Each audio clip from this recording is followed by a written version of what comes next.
Pudding বানানোর জন্য নিয়ে নিয়েছি 3টা ডিম, পরিমাণ মতো চিনি এবং 500 ml দুধ। দুধটাকে প্রথমে চুলায় দিয়ে দিলাম, কারণ এটা সুন্দর করে জাল করে নিতে হবে। তারপরে ডিমগুলোকে সুন্দর করে একটা বাটিতে নিয়ে নিচ্ছিলাম। 3টা ডিম ছিল এখানে। তারপরে ডিমের সাথে চিনিটাকে সুন্দর করে মিক্সড করে নিতে হবে, যাতে কোনো পরিমাণ র্যাশ না থাকে। এরপর দেখে নিচ্ছিলাম দুধটা হচ্ছে কিনা। এই যে দেখুন, চিনি আর ডিমের মিশ্রণটা কত সুন্দর হয়েছে।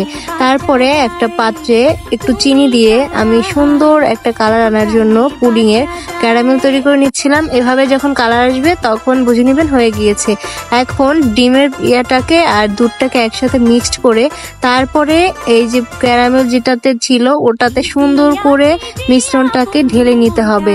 আর এটা একটা ছাঁকনি দিয়ে অবশ্যই ছেঁকে নেবেন, যাতে কোনো দানা না থাকে, তাহলে কিন্তু পুডিংটা সুন্দরভাবে হবে না। এরপরে আমি রাইস কুকারে পুডিংটাকে দিয়ে দিলাম 25 মিনিটের জন্য। তারপরে এই যে দেখেন, আমার একদম সুন্দর করে তৈরি হয়ে গিয়েছে পারফেক্ট পুডিং, অনেক মজা।